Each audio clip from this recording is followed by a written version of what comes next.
بسم اللہ الرحمن الرحیم۔ دوستو، تاریخ میں ایک باپ بیٹے کا ایسا واقعہ بھی گزرا ہے جسے پڑھ کر ہر ایک کی آنکھ نم ہو جاتی ہے۔ حضور صلی اللہ علیہ وسلم کی وفات کے 55 سال گزر چکے ہیں۔ صبح کا وقت تھا۔ فجر کی نماز میں ایک فاروق نام کا آدمی مسجد میں آتا ہے اور نماز ادا کر کے امام صاحب کی تقریر سننے بیٹھ جاتا ہے۔ امام صاحب کہہ رہے تھے کہ اے لوگو، ترکستان میں جہاد ہو رہا ہے، وہاں لوگوں کی ضرورت ہے، اس لیے آپ لوگ اس جہاد میں شرکت کریں۔ حضرت فاروق نے جب یہ باتیں سنی کہ ترکستان کے جہاد میں لوگوں کی ضرورت ہے تو وہ اپنے گھر آئے۔ ابھی ان کی نئی نئی شادی ہوئی تھی۔ انہوں نے اپنی بیوی سے کہا کہ میں اللہ کے راستے میں جہاد پر جانا چاہتا ہوں۔ بیوی نے کہا کہ آپ یہ کیسی باتیں کر رہے ہیں؟ میرے پیٹ میں آپ کے 2 مہینے کا بچہ ہے، اگر آپ مجھے اکیلا چھوڑ کر چلے جائیں گے تو میرا اور میرے بچے کا کیا بنے گا؟ فاروق نے کہا کہ اے اللہ کی بندی، تو اللہ پر بھروسہ رکھ، اور یہ میرے پاس 4000 دینار ہے، انہیں تو اپنے خرچے میں لانا اور میں 4 مہینے میں واپس آ جاؤں گا۔ بہت کہنے کے بعد بیوی نے کہا ٹھیک ہے، لیکن جلدی واپس آنا۔ اور پھر اسی دن فاروق نے اپنا جہاد کا سامان تیار کیا اور شام ہوتے ہوتے اپنا گھوڑا لے کر گھر سے نکلنے لگے۔ شوہر کو جاتا دیکھ بیوی کی آنکھوں میں آنسو بھر آئے۔ فاروق نے بیوی کو گلے سے لگاتے ہوئے کہا کہ تم پریشان نہ ہو، اللہ تمہارا رکھوالا ہوگا، میں جلد ہی واپس آ جاؤں گا۔ اور ہاں، ایک بات کا خیال رکھنا، اگر میں واپس نہ آ سکوں اور اللہ کی راہ میں شہید ہو جاؤں تو تمہارے پیٹ میں جو بچہ ہے، اگر وہ لڑکا ہوا تو اسے بھی بہت بڑا عالم بنانا اور دین کی تعلیم دینا، اور اگر لڑکی پیدا ہوئی تو اس کی اچھے سے تربیت کرنا اور پھر کسی شریف گھرانے میں اس کی شادی کر دینا۔ اتنا کہہ کر نم آنکھوں کے ساتھ فاروق نے اپنا سامان اپنے کندھے پر لیا اور گھوڑے پر بیٹھ کر چل دیے۔ بیوی دروازے پر کھڑی اپنی محبت اپنے شوہر کو دیکھ رہی تھی۔ ان کے دل میں عجیب سا طوفان برپا تھا۔ کبھی خیال آتا کہ میرے شوہر جا رہے ہیں، پتہ نہیں اب ان کو کبھی دیکھنا نصیب ہوگا کہ نہیں، اور کبھی خیال آتا کہ میری زندگی کا اب کیا بنے گا، اگر یہ واپس نہ آئے تو میرا اور میرے بچے کا کیا ہوگا۔ پتہ نہیں اب اس دنیا میں مجھے اپنے شوہر سے ملنا نصیب ہوگا یا پھر سیدھے جنت میں ہی ان سے ملاقات ہوگی۔ بیوی نے خود کو سنبھالتے ہوئے کہا کہ تم اللہ پر بھروسہ رکھو، اللہ ہمارا اور بچے کا محاسب ہوگا۔ فاروق نے اپنا گھوڑا دوڑایا اور مدینے کے راستے پر چلنے لگے۔ بیوی دروازے پر کھڑی اپنی محبت کو دور جاتا دیکھ رہی تھی۔ شام کا وقت تھا، اندھیرا چھانے لگا تھا اور ادھر اس معصوم بیوی کے دل کی دنیا بھی ویران ہوتی جا رہی تھی۔ وہ بیچاری دروازے پر کھڑی مسلسل روئے جا رہی تھی اور اپنے شوہر کو دور جاتا دیکھ رہی تھی۔ دل ہی دل میں اللہ سے فریاد کر رہی تھی کہ اے میرے مولا، میرے شوہر کی حفاظت فرمانا اور انہیں صحیح سلامت گھر واپس لے آنا۔ اچانک دور ایک گلی سے فاروق نے اپنا گھوڑا دوسری طرف موڑا اور وہ بیوی کی نظروں سے چھپ گئے۔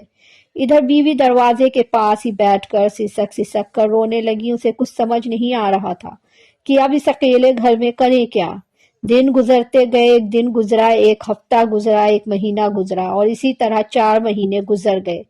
بیوی بھی بیچاری انتظار میں بیٹھی تھی کہ اب 4 مہینے گزر چکے ہیں، انہوں نے وعدہ کیا تھا کہ 4 مہینے بعد میں واپس آ جاؤں گا، اس لیے اب کسی دن میرے شوہر ضرور واپس آ جائیں گے اور میری زندگی میں پھر سے خوشیاں بھر جائیں گی۔ لیکن اسی طرح پورا سال گزر گیا، اب شوہر واپس نہیں آئے اور ان کی کوئی خبر بھی نہ ملی۔ کئی سال گزر گئے تو بیچاری معصوم بیوی ہر روز ہلکی سی آہٹ پا کر دروازے کی طرف بھاگتی کہ شاید میرا شوہر واپس آ گئے ہیں، لیکن دروازے پر پہنچ کر معلوم ہوتا کہ ابھی تو جدائیاں ہی جدائیاں ہیں۔ بیوی انتظار کرتی رہی اور مدینے میں ہر آنے جانے والے سے پوچھتی کہ تمہیں میرے شوہر فاروق کے بارے میں کچھ پتہ ہے، لیکن سبھی لوگوں میں سے صرف ایک جواب ملتا کہ ہمیں فاروق کی کوئی خبر نہیں، کہ وہ کہاں ہیں اور کس حال میں ہیں۔ اسی طرح 10 سال گزر گئے۔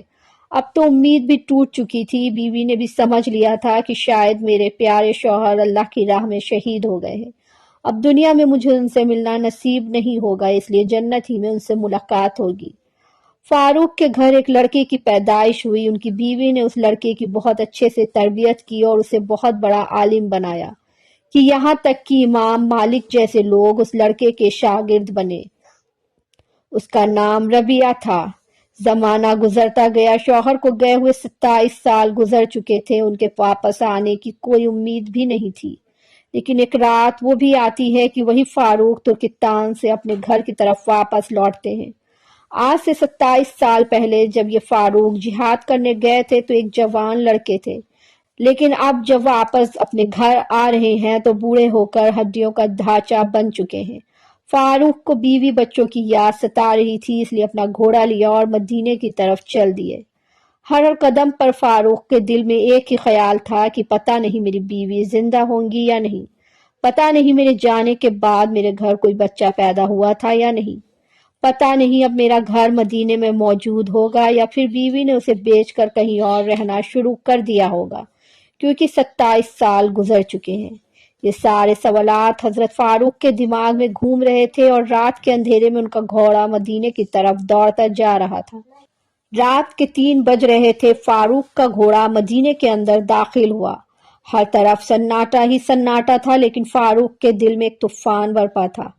ہزاروں سوالات تھے جو فاروق کو پریشان کر رہے تھے کہ پتہ نہیں میری بیوی زندہ ہوں گی یا نہیں۔ فاروق نے اپنے گھوڑے کی رفتار دھیرے کر لی اور خاموش لفظوں کے ساتھ آہستہ آہستہ اپنے گھر کی طرف بڑھنے لگے۔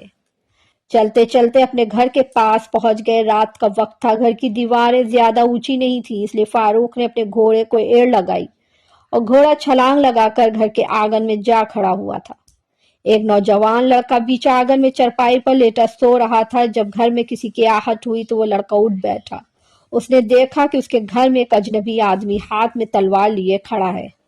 اس لڑکے نے سمجھا کہ یہ کوئی چور ڈاکو ہے، اس لیے تیزی سے اٹھ کر اس نے حضرت فاروق کا گریبان پکڑ لیا اور کہنے لگا کہ تمہاری ہمت کیسے ہوئی میرے گھر میں داخل ہونے کی؟